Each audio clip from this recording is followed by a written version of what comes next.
Olsen here at C2E2 2022. Subscribe to Raze Chaos. And welcome back, everybody. My name is Raze Chaos. You've made it back to my channel, and you've done so on a Wednesday again. And you know what happens on a Wednesday? You get a Wednesday, you get a brand new comic book cover every time Raze has one to show off. And Raze has got a good one this week. This is one Raze would have picked himself, to be completely honest with you. A while back, Raze was showing off, during the course of showing off these comic book covers, which, yeah, quick plug, there is a whole freaking playlist of all the comic covers Raze has collected in all this time. Somebody has asked Raze, like, how many do you have at this point? And I'm just like, look at how many videos are in the playlist. That's the easiest way to check. How many does Raze have now? He makes a video for each one of them as they come out. There is no, I've got 2 this week. No, I dedicate every video individually to these comic book covers, and I absolutely love them. And what I don't love is having this little jackass sitting up on beside me. So we're going to go ahead and, yeah, I called you a jackass. What are you going to do? Yeah, come on. Do something. You want a piece of cheese? That's what I thought. Okay. So, yeah, right now we have 1990's first issue of Spider-Man. It was even tagged with the collector's first issue, all news collection. And, yeah, as Raze was saying before, he showed off the X-Men #1 that had the 4 different covers, technically 5 because the 5th one was actually a wraparound that you got all the covers on one comic. But otherwise, they released all the different individual covers. And that is Marvel's best-selling comic book to date.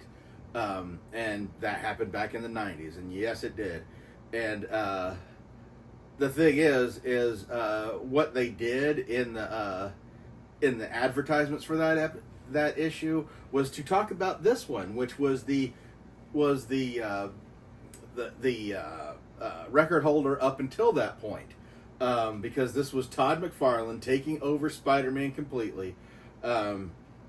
This issue came out and it was polybagged, because that was another 90s trope that they like to do. It was like put it in its own little bag, so it would keep people from sitting there reading them at the store. You had to buy it to read it, though that didn't stop some people from just opening it up in the store and reading it. Being somebody who was alive at that time and soon worked at a comic book store for several years, yeah, people just ripped that crap open and read it because, bunch of savages. They claim to be, oh yeah, I'm a big Spider-Man fan. Here, let me do exactly what Spider-Man would stop me from doing. Oh yeah, he would. Yeah, it was one of those ridiculous gimmicky gimmicks. One of those gimmicks that the early 90s were very fond of doing. And this was such a big deal as far as when it came out. Todd McFarlane was one of those was probably, if not easily, the hottest artist at the time. And in this case, this was Todd McFarlane writing and drawing and just basically making his own Spider-Man at this point. I mean, he didn't go outside of what Spider-Man was, but he was like, let me push the limits and see what we could do. He basically took advantage of the fact that a lot of times when he was leading up to this point, they coined the term spaghetti webbing with Todd McFarlane. He's the guy that started that out, and they always complained that he did so much of it. And so every time they would come to him and say, hey, we need you to lay off the spaghetti webbing a bit in the artwork, he'd always put more. And yeah, it is just, I mean, there's a play on it. Legend of the Arachnite. I mean, that was just full on. Let's just take a stab at Batman, because he pretty much owned the comic book stores and newsstands at the time, which he tends to do quite often.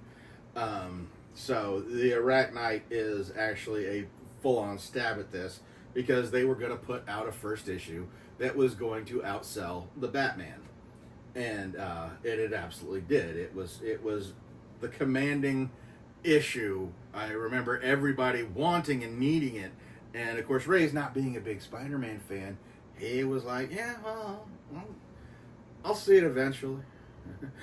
And slowly but surely that became Raze's attitude about everything. But but yeah, didn't really see the point in jumping on the hype train on this, since I wasn't a Spider-Man fan to begin with. I don't dislike Spider-Man. He's just not my favorite character. I do recognize how important he is. He is Marvel's flagship character. So it makes sense that they push him out there when they do this kind of thing. Hence why we're getting 2 Spider-Man covers in a row. Obviously, last week was Spider-Man as well, but it was Spider-Man 2099, which, yeah, spin-off, but it's still, yeah, it had Spider-Man on it. Yeah, it was an excellent cover. You could see that even through the little, the poly bag that they had on there. And I love the fact that he's covered in spiders, just like he is in the look here. This was what was it? Yeah, Torment, part 1 of 5. And in the actual issue, primarily he is tracking down and fighting the Lizard, who is clearly under the control of somebody else. While it's not really revealed at this point, spoiler alert, it is Calypso. And she is essentially exacting revenge because Kraven the Hunter had died with his obsession of tracking down and trapping Spider-Man. And Calypso comes after Spider-Man for that. And this is the storyline that ends that kicks all that off. Even though I don't even know that she was revealed yet. She may not have even been revealed in this issue. But yeah, he was basically fighting the Lizard, and he's noticing that the Lizard's a little bit more feral and ferocious than he normally is. But how do you rate how a cold-blooded lizard is even getting a little bit more feral and ferocious? How do you rate that? But at any rate, this was a great issue, this is a great cover. This is one that Raze would have picked out himself, as far as, if Raze were picking the cover, he would be like, yeah, this definitely has to be one, because this was a very strong selling issue. It was one of the best-selling Spider-Man issues of all time. And I gotta throw it out to Target, because they keep putting these out, even when Funko doesn't seem to be wanting to make these. As much as I dislike being at Target's mercy on which ones of these they want to make, I love these. These are my favorite of the Funko line, and I wish we could get more of them. And I go from that, like, oh God, they're putting out too many at once, to, oh, they haven't released any in a while. And yeah, you get to see that in the playlist. You get to see Raze go back and forth on that. But this is a great issue. This is a great issue to do this with. Great cover, Todd McFarlane. And this was actually, just to go on another tangent, this is kind of the start of what would eventually lead into Image Comics. Because Todd McFarlane wrote and drew this issue completely. And the issue comes out, Spider-Man is breaking records. This issue is the top selling comic Marvel has ever put out. And they're just, oh my God, they're patting each other. Everybody's patting themselves on the back and everything. And Todd McFarlane's like, hey, could I get a raise? I mean, I'm making you guys all this money. And Marvel came back with, it's not you they're coming for, it's Spider-Man. Even though the Spider-Man title had been lackluster up until Todd McFarlane came with his spaghetti webbing and his new looking feel to it. He made Spider-Man feel new again. And yeah, between that and, you know, I mean, obviously the next biggest selling issue was Jim Lee's X-Men issue. And no surprise there that Jim Lee is another one of the people that had founded Image Comics, because he got told the exact same thing. It's not you, it's the property.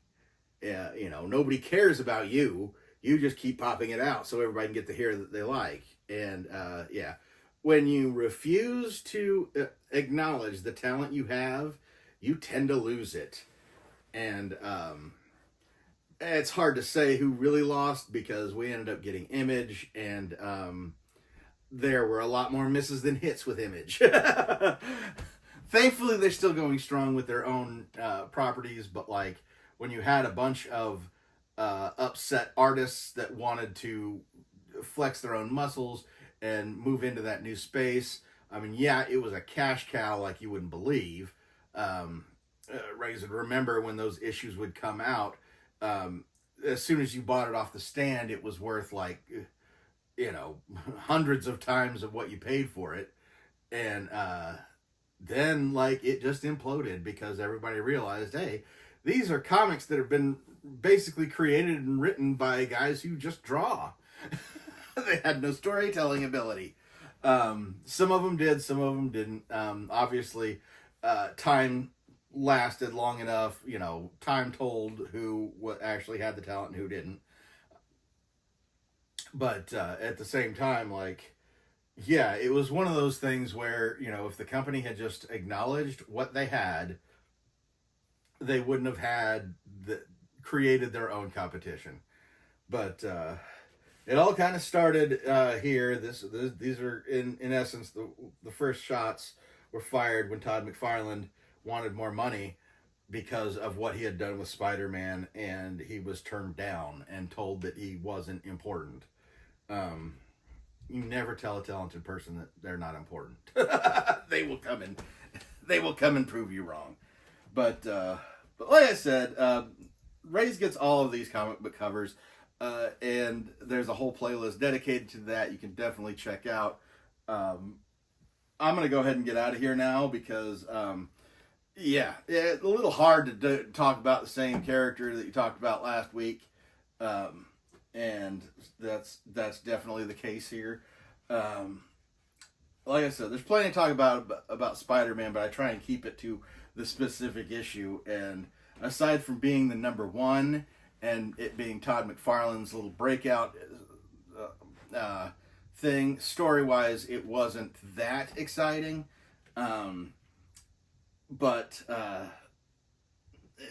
yeah, story-wise, it wasn't that exciting, but it was just the relevance of Todd McFarlane taking the full reins of Spider-Man and basically making it a bestseller when it had been lackluster up until that point. But I'm going to stop rambling about this crap because I'm kind of looping over the same thing over and over again. I'm going to go ahead and get out of here now. Check out the playlist if you want to see more of these. And, you know, Raze does the comic book covers every Wednesday when he has them. Sometimes he does. Sometimes they just don't have any. They don't release them too fast, but they'll do little clusters, and then Raze will get caught up, and there'll be nothing. But I'm going to go ahead and get out of here now. I hope you've enjoyed this video. Let me know down below if you have this issue, or had access to this, or if you were alive when it was published. Let me know what you think about it. Let me know if Todd McFarlane drew you to Spider-Man, which he drew a lot of people to Spider-Man. But at any rate, never forget, the life is full of odd moments, and you never know when you're going to be defined.